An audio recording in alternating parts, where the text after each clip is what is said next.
도시의 소음이 잦아들고 어둠이 가장 짙게 내려앉는 새벽 3시. 편의점의 유리창은 차가운 밤 공기에 뿌옇게 김이 서려 있습니다. 그 유리창 너머로 보이는 파란 형광등 빛은 마치 심해의 조명처럼 창백하고 서늘하기만 합니다. 25살의 지우는 오늘도 어김없이 그 푸르스름한 공간의 중심에 서 있습니다. 그의 어깨 위에는 편의점의 상징인 파란 조끼가 걸려 있지만 그 무게는 단순히 유니폼의 무게가 아닙니다.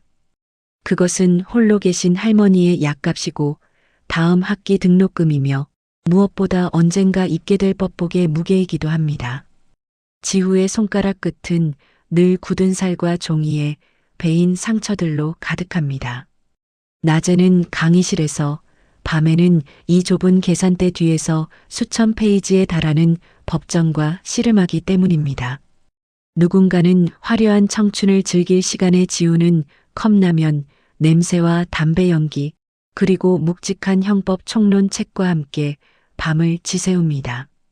책장 위로 떨어지는 형광등 빛이 눈을 시리게 하지만 지우는 눈을 비비며 다시 문장을 읽어내려갑니다. 법은 누구에게나 평등해야 한다. 이 문장이 지우의 유일한 위안이자 세상에 내미는 도전장입니다. 딸랑. 고요를 깨는 문소리와 함께 찬바람이 들이닥칩니다. 지우는 본능적으로 허리를 굽혀 인사합니다. 어서 오세요. 하지만 들어온 이는 대답 대신 킁킁거리며 가래 끓는 소리를 냅니다. 이 동네에서 작은 하청 공장을 운영하며 거들먹거리기로 유명한 박 사장입니다. 그는 술 냄새를 풀풀 풍기며 들어오자마자 진열대를 툭툭 치며 지나갑니다. 정성스럽게 줄을 맞춰 세워둔 과자 봉지들이 그의 거친 손길에 힘없이 바닥으로 추락합니다. 지우는 묵묵히 다가가 무릎을 꿇고 과자들을 줍습니다. 그의 머리 위로 박 사장의 거만한 목소리가 떨어집니다. 야, 알바. 거기 말고 저기 구석에 있는 술 좀 꺼내봐. 안 보여? 내가 지금 목이 타서 왔는데 말이야. 지우는 차분하게 일어나 박 사장이 가리키는 곳으로 향합니다. 손님, 그쪽은 창고라 저희가 직접 가져다 드려야 합니다. 잠시만 기다려 주시겠습니까? 박 사장은 그 말투가 마음에 들지 않는 듯 코웃음을 칩니다. 학생이야? 말투가 아주 꼬박꼬박하네. 공부 좀 했다고 유세 부리는 거야? 박 사장은 주머니에서 구겨진 5,000원짜리 지폐 한 장을 꺼내 지우의 얼굴 근처에서 흔듭니다. 야, 이거 가져가고 남은 걸로 담배 하나 줘. 그리고 나머지는 너 껌이나 사 먹어. 지우는 떨리는 손을 감추고 정중하게 지폐를 받아듭니다. 손님, 담배는 4,500원이고 5,000원을 주셨으니 잔돈은 500원입니다. 껌을 사 먹으라니요. 마음만 감사히 받겠습니다. 지우의 정직한 대답은 박 사장의 비뚤어진 자존심을 건드리고 맙니다. 뭐야? 지금 내가 준 돈을 무시하는 거야? 너 같은 놈들 잘 알지. 앞에서만 착한 척하고 뒤에서는 세상 욕하는 놈들. 박 사장은 갑자기 계산대에 놓인 지우의 법학 서적을 손으로 밀어버립니다. 쿵 소리와 함께 두꺼운 책이 바닥으로 떨어지고 지우가 정성스럽게 붙여놓은 인덱스 포스트잇들이 사방으로 흩어집니다. 지우의 심장이 세차게 뛰기 시작합니다. 그 책은 단순히 종이 뭉치가 아니라 지우의 인생이고 꿈이었습니다. 하지만 지우는 주먹을 꽉 쥔 채 고개를 숙입니다. 죄송합니다. 손님, 결제 도와드리겠습니다. 박 사장은 지우의 굽힌 등을 보며 낄낄거리며 침을 뱉고는 편의점을 나갑니다. 파란 형광등 아래 지우는 흩어진 꿈의 조각들을 하나씩 줍기 시작합니다. 편의점 아르바이트를 마치고 밖으로 나오면 새벽 안개가 지우의 온몸을 휘감습니다. 밤새 형광등 빛에 노출되었던 눈이 아침 햇살에 따끔거려 지우는 자꾸만 눈을 비빕니다. 뻐근한 목을 돌리며 걷는 퇴근길, 지우의 발걸음은 자연스럽게 시장 한 구석에 위치한 낡은 빌라로 향합니다. 그곳에는 지우의 우주이자 유일한 혈육인 할머니가 계십니다. 삐걱거리는 대문을 열고 들어가면 가장 먼저 들리는 것은 할머니의 깊은 기침 소리입니다. 지우는 가슴 한구석이 아려오는 것을 느끼며 신발을 벗습니다. 지우야, 왔냐? 밤새 고생 많았지. 할머니는 굽은 허리를 펴며 지우를 맞이합니다. 방 안에는 벌써 구수한 된장찌개 냄새가 가득합니다. 지우가 밤낮 없이 일하는 것을 아는 할머니는 늘 이른 새벽부터 일어나 손자의 아침밥을 준비하십니다. 지우는 할머니의 거친 손을 잡으며 억지로 밝은 목소리를 냅니다. 할머니, 제가 차려 먹어도 되는데 왜 이렇게 일찍 일어나셨어요? 할머니는 지우의 손등을 어루만지며 웃으십니다. 우리 강아지 밥 먹이는 게 내 낙인데 어쩌겠냐. 어여 앉아라, 식기 전에 먹어야지. 식탁 위에 놓인 반찬은 소박합니다. 잘 익은 김치 한 보울, 김이 모락모락 나는 된장찌개, 그리고 할머니가 시장에서 어렵게 구해오신 작은 조기 한 마리. 할머니는 지우의 밥 위에 조기살을 조심스럽게 발라 올려주십니다. 지우는 그 밥을 입에 넣으면서도 자꾸만 목이 메어옵니다. 할머니의 저 굽은 등이 자신을 공부시키고 먹이느라 만들어진 훈장 같아서 지우는 밥알이 모래알처럼 느껴질 때가 많습니다. 할머니는 지우의 얼굴을 빤히 바라보며 말씀하십니다. 지우야, 공부하는 거 힘들지? 세상엔 참 못된 사람들도 많을 게다. 그래도 너는 법을 공부하는 사람이니까 그런 사람들 보면서 미워만 하지 말고 왜 저러나 가엾게 여겨라. 내 마음이 고와야 나중에 높은 사람 되어서도 어려운 사람들 마음을 아는 법이야. 할머니의 따뜻한 조언에도 불구하고 지우의 머릿속에는 지난밤 박 사장이 내뱉은 모욕적인 말들이 맴돕니다. 너 같은 놈은 평생 알바나 할 팔자다. 그 말은 독화살처럼 지우의 가슴에 박혀 빠지지 않습니다. 지우는 할머니 앞에서는 애써 미소 짓지만 방으로 들어와 책상 앞에 앉으면 다시금 분노가 치밀어 오릅니다. 법은 공평하다지만 왜 박 사장 같은 사람은 돈이 많다는 이유로 다른 사람의 인생을 짓밟아도 멀쩡한 걸까요? 지우는 바닥에 떨어져 구겨진 법전을 조심스럽게 펴니다. 침범당한 자존심을 회복할 수 있는 유일한 방법은 오직 실력을 키우는 것뿐이라고 스스로를 다독입니다. 잠을 청해보려 누워도 박 사장의 비웃음 소리가 귓가에 쟁쟁합니다. 지우는 천장을 바라보며 생각합니다. 만약 내가 정말 판사가 된다면 저런 사람들에게 어떤 법의 심판을 내려야 할까? 아니, 그 전에 지금의 나는 나 자신을 어떻게 지켜야 할까? 지우의 손등에는 박 사장이 던진 지폐에 긁힌 작은 상처가 남아 있습니다. 그 상처는 작지만 통증은 깊습니다. 지우는 할머니의 기침 소리를 자장가 삼아 짧은 잠에 들지만 꿈속에서도 그는 끝없이 이어지는 편의점 복도를 달리고 있습니다. 그리고 그 끝에는 늘 무표정한 얼굴로 자신을 내려다보는 거대한 세상의 벽이 서 있습니다.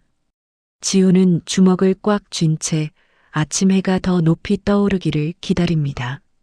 계절이 바뀌려는지 밤새 추적추적 비가 내리는 날이었습니다. 편의점 입구에 놓인 우산꽂이에서는 빗물이 뚝뚝 떨어져 바닥에 작은 웅덩이를 만들고 있었지요. 지우는 대걸레를 들어 바닥을 닦으며 입구 쪽을 응시했습니다. 비 오는 날이면 박 사장의 성격은 더욱 예민해졌고 그럴수록 지우를 괴롭히는 강도도 높아졌기 때문입니다. 지우의 예감은 틀리지 않았습니다. 밤 11시가 조금 넘은 시각 박 사장은 공장 직원 2명을 대동하고 위풍당당하게 가게로 들이닥쳤습니다. 그는 젖은 우산을 털지도 않은 채 매장 한복판에서 휘두르며 물기를 털어냈습니다. 어이 알바, 오늘도 여전히 그 두꺼운 책 끼고 앉아 있냐? 박 사장은 계산대로 다가와 지우의 어깨를 툭 쳤습니다. 옆에 선 직원들은 난처한 표정을 지으면서도 사장의 비위를 맞추느라 어색한 웃음을 지어 보였습니다. 지우는 가볍게 목례하며 물건을 고르시라고 안내했습니다. 하지만 박 사장은 물건에는 관심이 없었습니다. 그는 진열된 컵라면 하나를 집어들더니 지우의 코앞에서 흔들어 보였습니다. 야, 이거 유통기한 얼마 안 남았는데? 너희 점주한테 말해서 나한테 싸게 넘기라고 해. 내가 이 동네에서 이 편의점 팔아주는 게 얼마인데 말이야. 지우는 침착하게 유통기한을 확인했습니다. 손님, 아직 일주일이나 남은 상품입니다. 가격 할인은 제 권한이 아닙니다. 지우의 원칙적인 대답에 박 사장의 눈썹이 꿈틀거렸습니다. 그는 갑자기 손에 들고 있던 컵라면을 바닥으로 던져버렸습니다. 플라스틱 용기가 깨지는 소리가 고요한 매장에 날카롭게 울려 퍼졌습니다. 봐라, 이제 상품 가치 없지? 그럼 내가 사줄 테니까 반값에 찍어. 박 사장은 낄낄거리며 주머니에서 동전을 꺼내 지우의 얼굴을 향해 가볍게 던졌습니다. 동전 하나가 지우의 눈가를 스치고 바닥으로 떨어졌습니다. 지우는 순간적으로 눈을 감았다 떴습니다. 심장이 터질 듯이 뛰었지만 지우는 스스로를 다독였습니다. 지금 화를 내면 저 사람이 원하는 대로 되는 것이다. 지우는 천천히 허리를 숙여 바닥에 떨어진 동전과 찌그러진 컵라면을 주었습니다. 박 사장은 그런 지우를 보며 직원들에게 거드름을 피웠습니다. 맞지? 요즘 애들은 이렇게 다뤄야 해. 공부 좀 했다고 고개 뻣뻣하게 들고 있으면 안 되는 법이거든. 자고로 머슴은 머슴답게 굴어야 주인이 예뻐해 주는 거야. 박 사장의 비유는 지우의 가슴에 비수처럼 꽂혔습니다. 머슴이라니요. 지우는 할머니의 얼굴을 떠올렸습니다. 우리 지우는 나중에 꼭 훌륭한 사람이 되어서 어려운 사람들 도와주라고 말씀하시던 그 따뜻한 음성 말입니다. 지우는 컵라면을 폐기 처리하며 속으로 민법 제750조를 외웠습니다. 불법행위의 내용, 고해 또는 과실로 인한 위법행위로 타인에게 손해를 가한 자는 그 손해를 배상할 책임이 있다. 지우의 복수는 이미 머릿속에서 법전의 문구로 치밀하게 기록되고 있었습니다. 박 사장이 떠난 뒤에도 지우는 한참 동안 바닥을 닦았습니다. 빗물과 섞인 박 사장의 발자국이 지워지지 않는 낙인처럼 느껴졌습니다. 지우는 편의점 구석에 놓인 자신의 가방을 열어보았습니다. 그 안에는 할머니가 정성스럽게 싸주신 도시락통이 들어 있었습니다. 지우는 차마 그 도시락을 꺼내 먹을 기분이 아니었습니다. 세상은 왜 이토록 불공평한 것일까요? 누구는 땀 흘려번 돈으로 겨우 한 끼를 때우는데 누구는 그 땀을 비웃으며 발로 짓밟습니다. 지우는 젖은 안경을 닦으며 결심했습니다. 단순히 참는 것이 미덕인 시대는 지났다고. 진정한 선함은 악을 응징할 수 있는 힘을 가졌을 때 비로소 완성되는 것이라고 말입니다. 사건은 지우가 아르바이트를 시작한 지 넉 달째 되던 날 밤에 일어났습니다. 그날은 지우의 생일이기도 했습니다. 할머니는 아침부터 지우의 손에 정성스럽게 싼 보자기 하나를 쥐어주셨습니다. 지우야, 오늘 내 생일인데 내가 고기 좀 볶았다. 밤에 배고플 때 꼭 챙겨 먹어라. 할머니의 따뜻한 손길이 담긴 그 도시락은 지우에게 세상 그 무엇보다 귀한 보물이었습니다. 지우는 편의점 구석 창고 옆 작은 테이블 위에 그 도시락을 조심스럽게 올려두었습니다. 힘들 때마다 그 보자기만 봐도 힘이 날 것 같았기 때문입니다. 밤 1시가 넘었을 무렵 여지없이 박 사장이 나타났습니다. 이번에는 평소보다 훨씬 더 취해 있었습니다. 그는 들어오자마자 술을 더 내놓으라며 행패를 부리기 시작했습니다. 지우는 이미 시간이 늦어 주류 판매가 어렵다는 점을 정중히 설명했습니다. 하지만 박 사장은 지우의 말을 듣기는커녕 계산대 안쪽으로 무단 침입하려 했습니다. 손님, 이러시면 곤란합니다. 밖으로 나가 주십시오. 지우가 박 사장의 앞을 가로막자 박 사장은 갑자기 눈을 부라리며 소리를 질렀습니다. 이게 어디서 주인 행세야? 내가 여기서 쓰는 돈이 얼마인데 감히 나를 가르쳐. 박 사장은 화풀이 대상을 찾듯 주변을 두리번거리다 지우가 아껴두었던 생일 도시락을 발견했습니다. 뭐야 이건? 여기서 밥까지 처먹으면서 공부한다고? 박 사장은 비열한 웃음을 지으며 할머니가 싸주신 도시락 보자기를 낚아챘습니다. 지우가 안 된다며 손을 뻗었지만 박 사장은 보란듯이 보자기를 풀어 헤쳤습니다. 그리고는 그 안에 든 고기 반찬을 손가락으로 집어 맛을 보더니 바닥에 퇴하고 뱉어버렸습니다. 싱겁네. 야, 너희 집은 거지냐? 반찬꼴이 이게 뭐야? 지우의 눈에서 불꽃이 튀었습니다. 다른 건 참아도 할머니의 정성을 모욕하는 건 참을 수 없었습니다. 당장 내려놓으십시오. 지우의 목소리가 낮고 무겁게 깔렸습니다. 박 사장은 오히려 그 반응이 재미있다는 듯 도시락통을 통째로 바닥에 쏟아버렸습니다. 하얀 쌀밥과 정성껏 볶은 고기가 차가운 타일 바닥으로 흩어졌습니다. 지우가 충격에 멈춰선 사이 박 사장은 한술 더 떠서 계산대 옆 온수기에서 뜨거운 물을 컵에 담았습니다. 그리고는 바닥에 떨어진 음식들 위로 그리고 지우의 발등 위로 그 끓는 물을 부어버렸습니다. 뜨거워. 지우는 비명을 지르며 뒤로 물러났습니다. 얇은 운동화 위로 쏟아진 물은 지우의 살갗을 순식간에 붉게 달구었습니다. 박 사장은 그 모습을 보며 배를 잡고 웃었습니다. 하하, 야, 되었냐? 공부하는 놈이 순발력이 그렇게 없어서 쓰나. 박 사장은 지우의 전공 서적까지 집어들어 젖은 바닥에 던져버리고는 유유히 사라졌습니다. 텅 빈 편의점에는 쏟아진 도시락 냄새와 지우의 거친 숨소리만 남았습니다.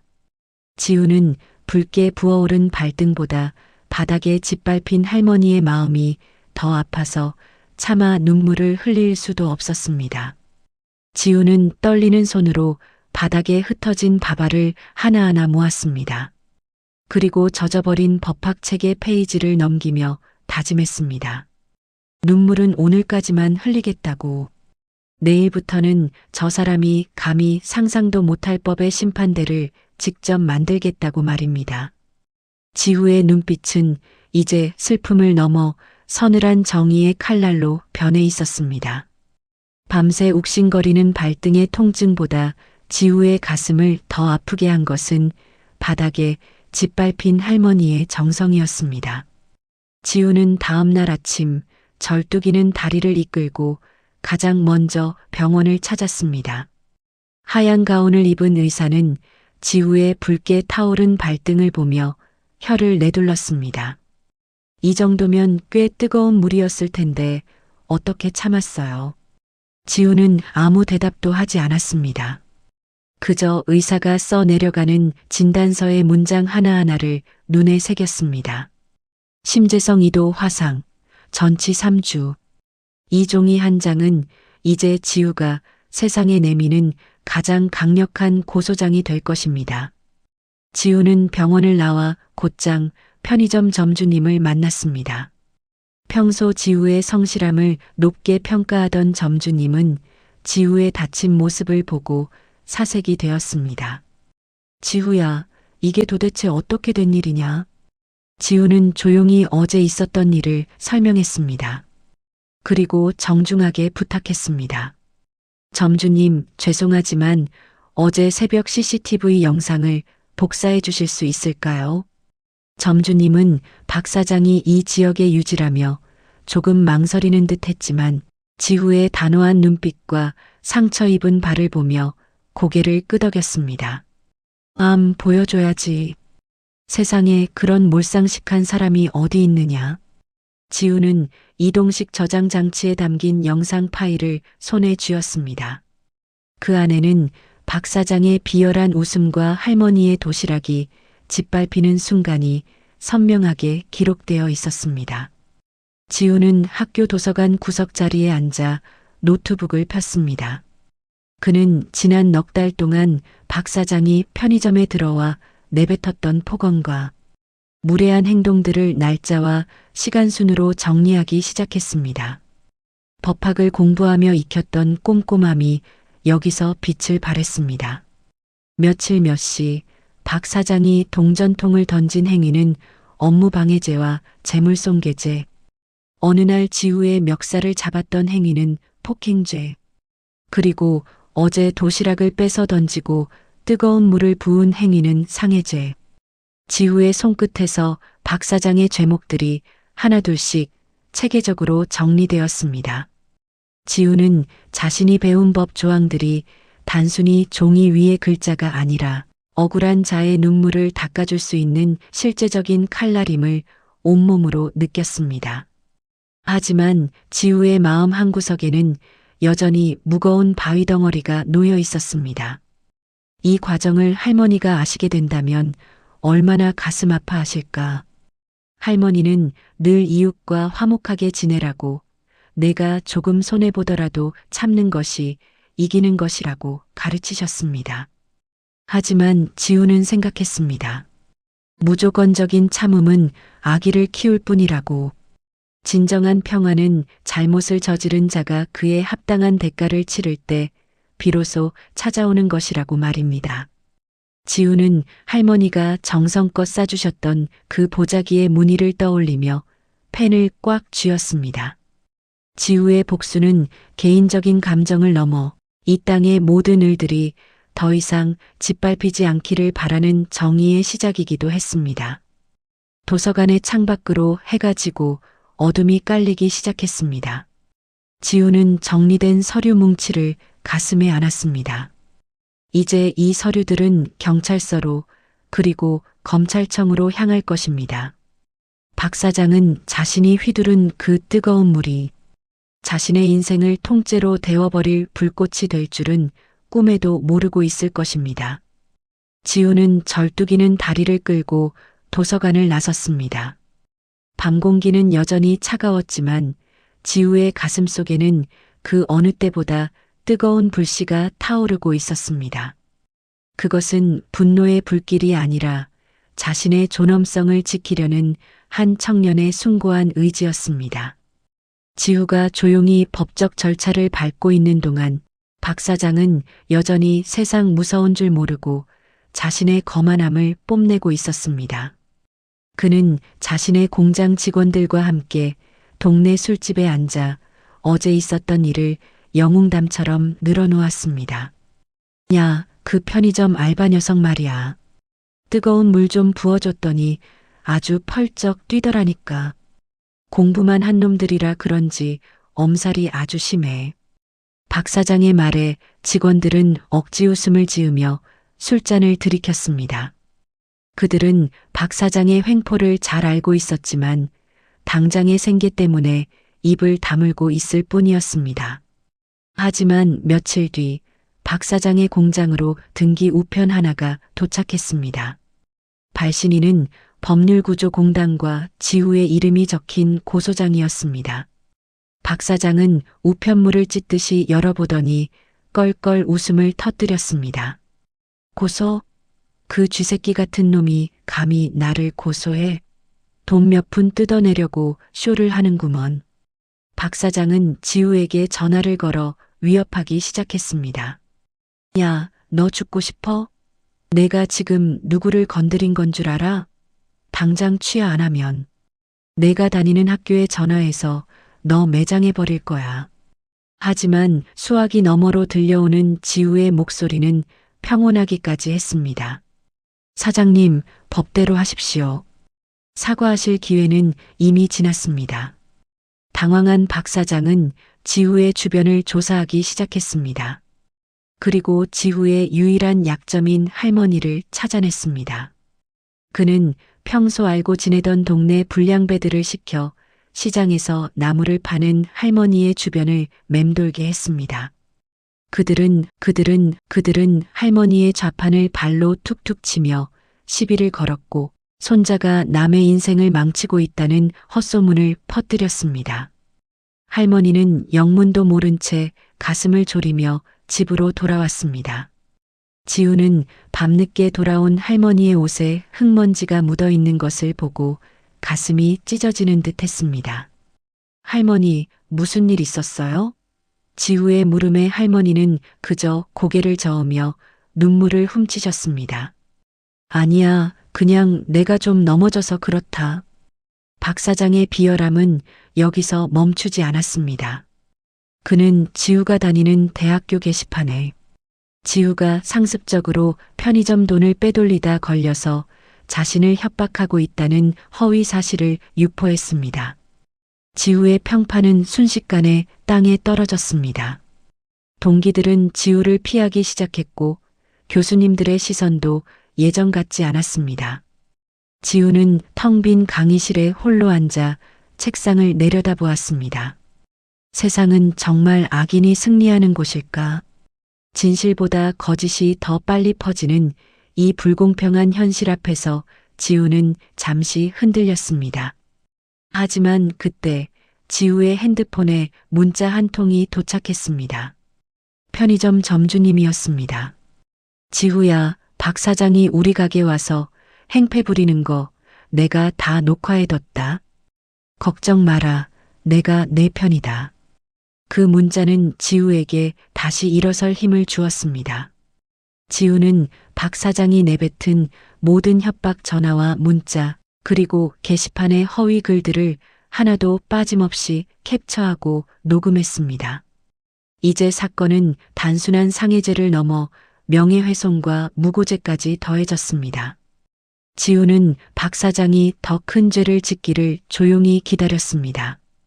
박 사장이 휘두르는 그 휘황찬란한 가짜 권력의 가면이 하나씩 벗겨질 때마다 그 뒤에 숨겨진 추악하고 나약한 민낯이 드러나고 있었습니다. 지우는 다시 법전을 폈습니다. 이번 장은 형법 제307조 명예훼손죄였습니다. 지우의 눈빛은 이제 슬픔을 지우고 오직 진실을 밝히려는 집행자의 그것처럼 차갑게 빛나고 있었습니다. 경찰서 민원실의 공기는 언제나처럼 무겁고 건조했습니다.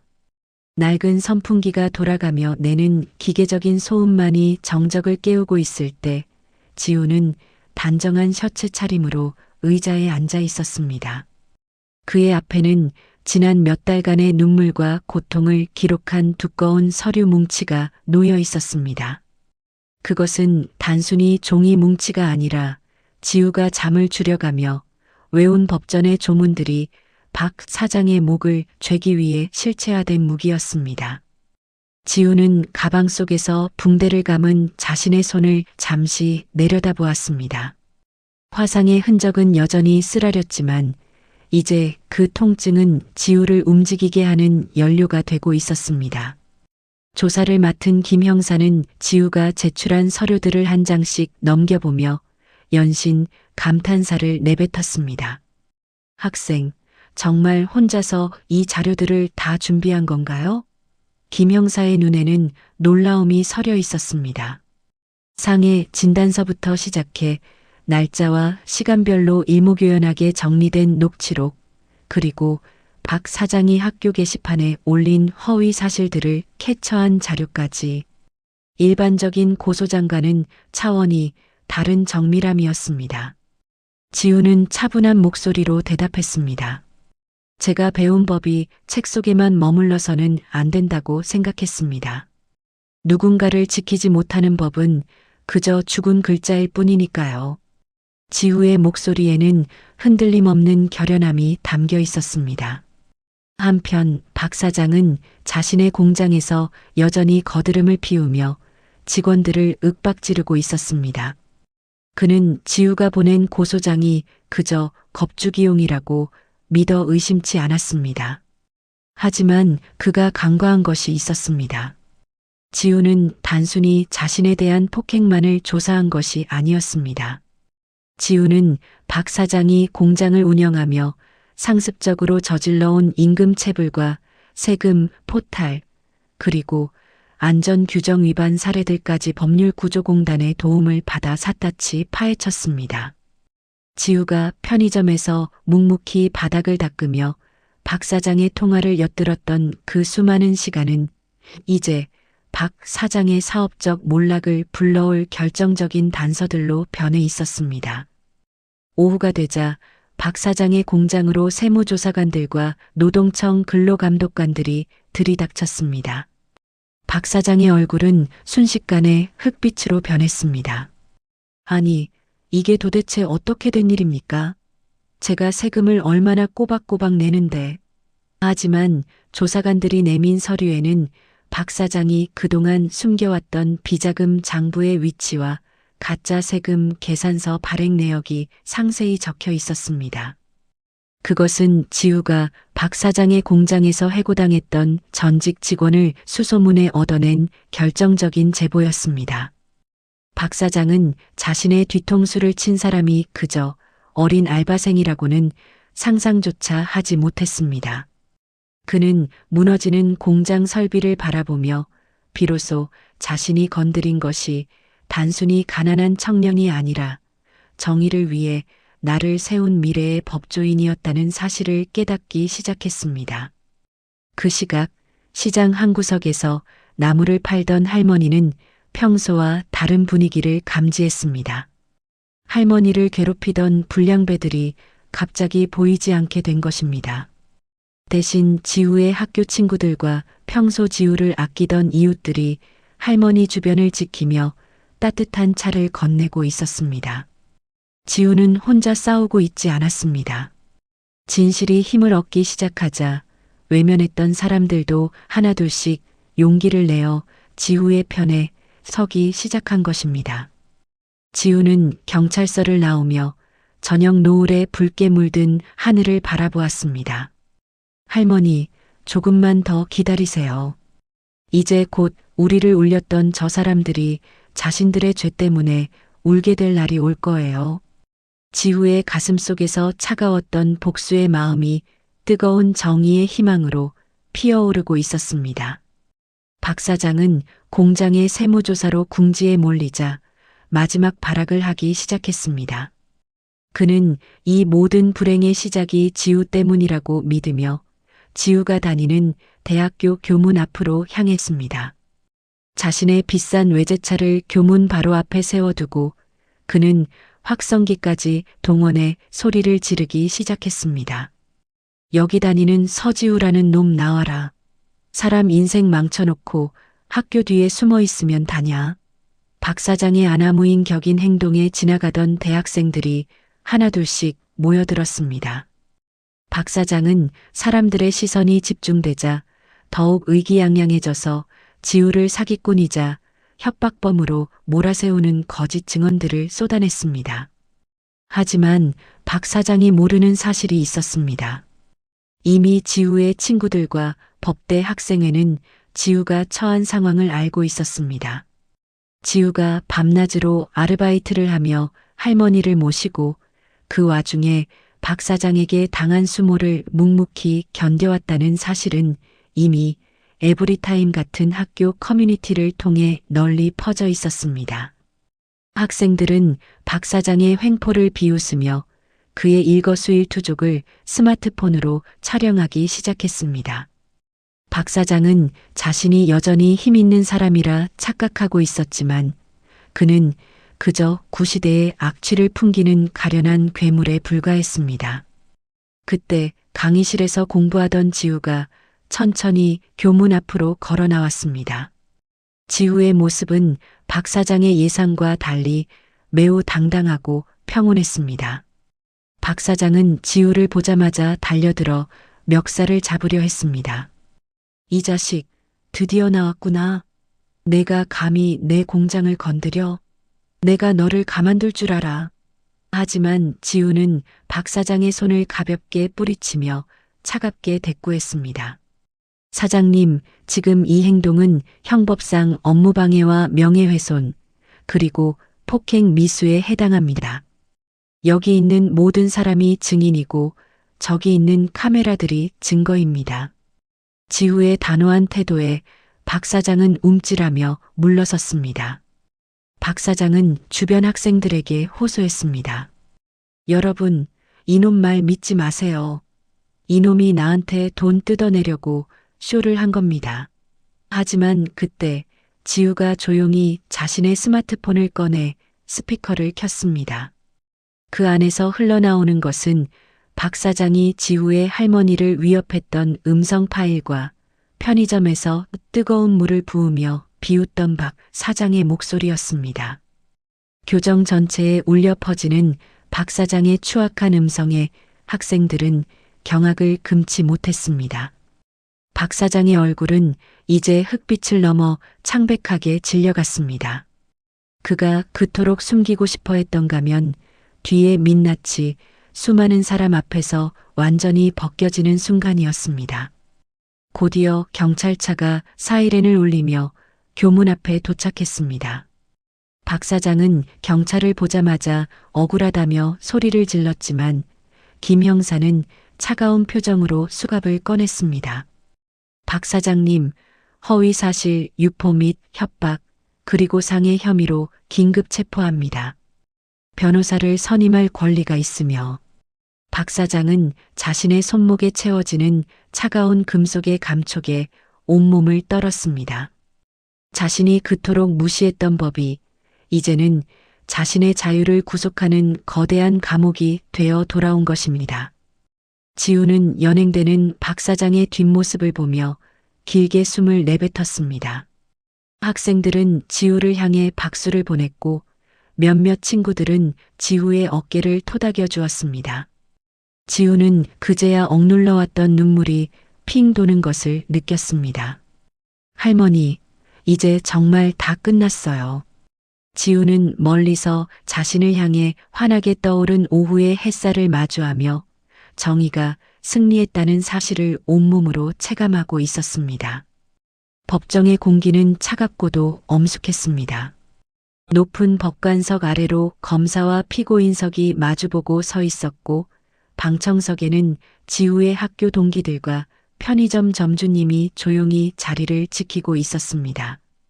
박 사장은 예전에 기세등등하던 모습은 온데간데 없고 초췌한 얼굴로 고개를 푹 숙인 채 피고인석에 앉아 있었습니다.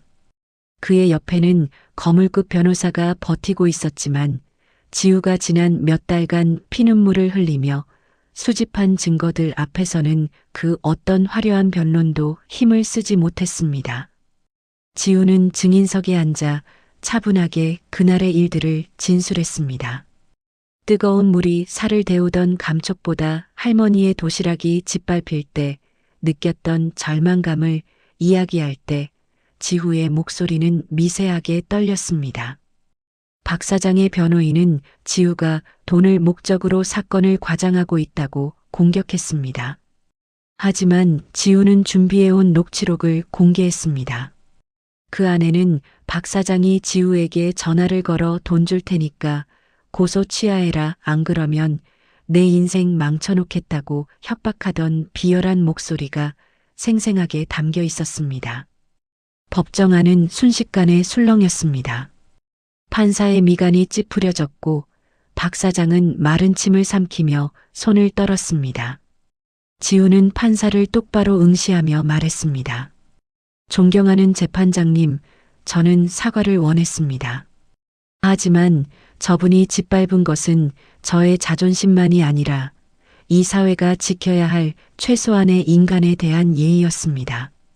지우의 진심 어린 호소에 방청석 여기저기서 훌쩍이는 소리가 들려왔습니다.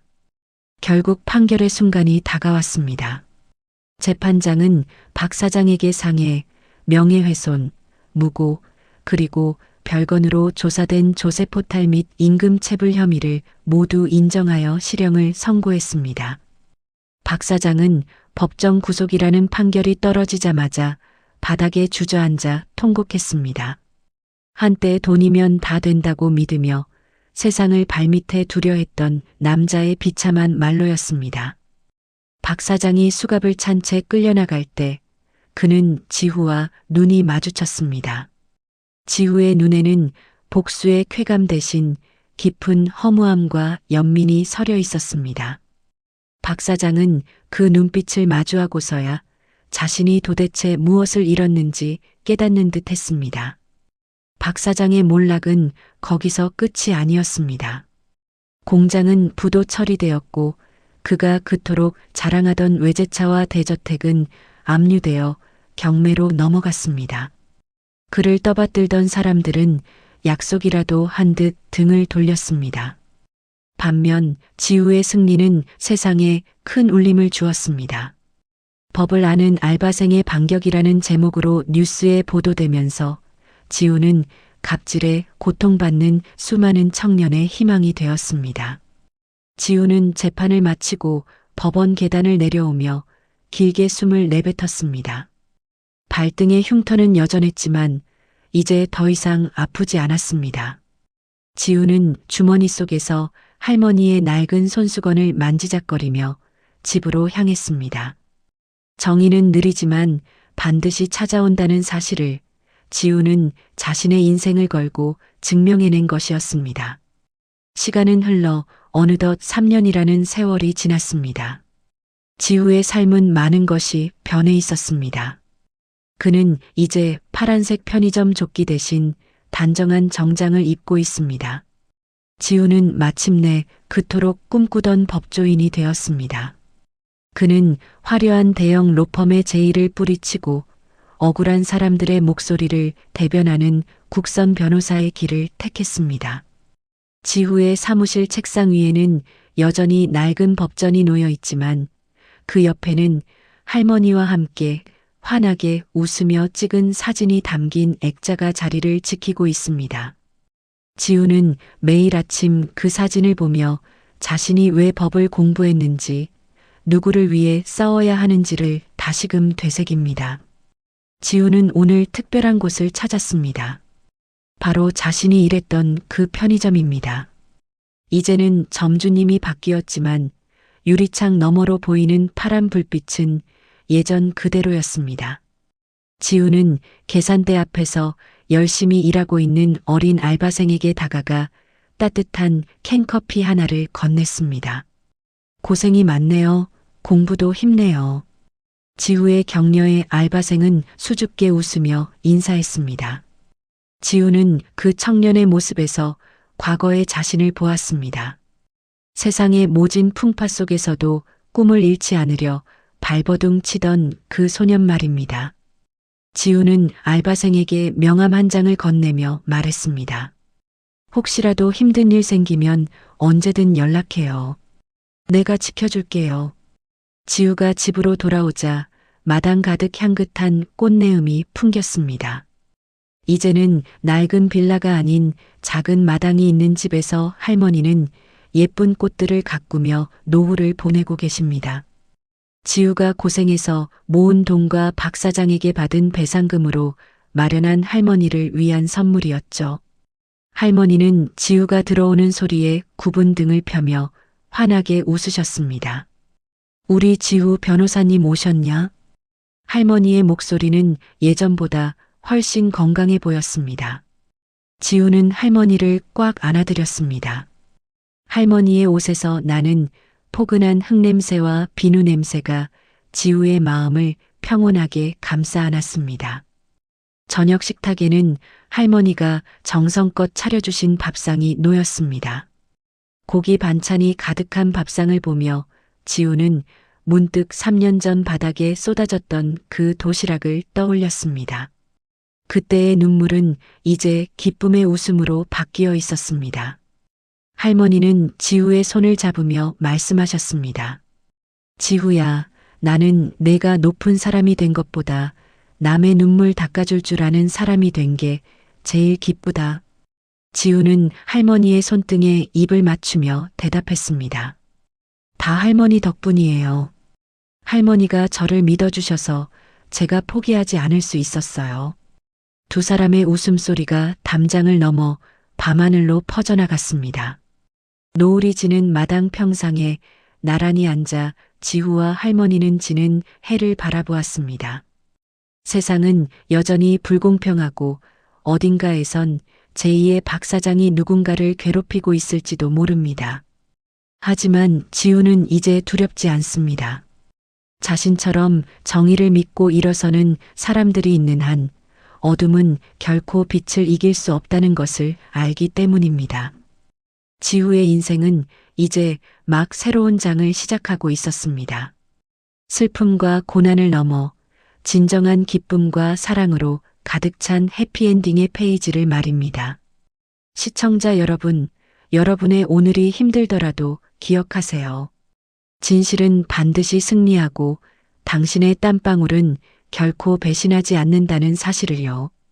지금까지 우주였습니다.